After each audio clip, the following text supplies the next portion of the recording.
আমরা তিন ভাই তিন ভাগে কোরবানি দেই, এক ভাইয়ের অবস্থা ভালো তাই সে বেশিরভাগ টাকা দেয় আর আমরা অল্প কিছু পরিমাণ শরিক হই, তাহলে কি আমাদের কোরবানি আদায় হবে কিনা? এটা একটা গুরুত্বপূর্ণ প্রশ্ন। কোরবানি দেওয়ার ক্ষেত্রে বিশেষ করে যখন ভাই ব্রাদাররা মিলে কোরবানি দেন তখন এরকম পরিস্থিতি তৈরি হয়। একটা গরুর দাম ধরেন 70,000 টাকা, তো এক ভাই তার উপার্জন অনেক কম, সেজন্য সে 5,000 টাকা দিচ্ছে, আর বাকি টাকা যেটা আছে সেটা হয়তো বাকি ভাইরা দিচ্ছে। কোরবানি হবে কিনা? উত্তর হলো কারোর কোরবানি হবে না।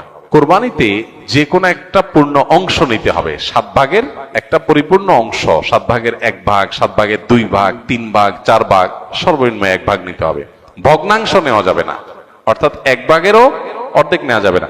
2 ভাই মিলে 1 ভাগ নিছে, হবে না, তখন সেটা গোস্ত খাওয়া হবে।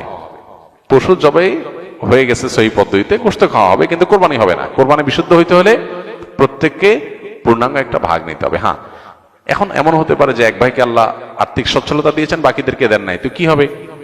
তখন সচ্ছল যিনি, তিনি তার পক্ষ থেকে কোরবানি দিয়ে বাকি সবাইকে সবার পক্ষ থেকে দিবেন, যে ঠিক আছে তোমার পক্ষ থেকে একটা শেয়ার, তুমি টাকা দিলা না, আমি তোমারটা দিয়ে দিলাম, এটা হতে পারে।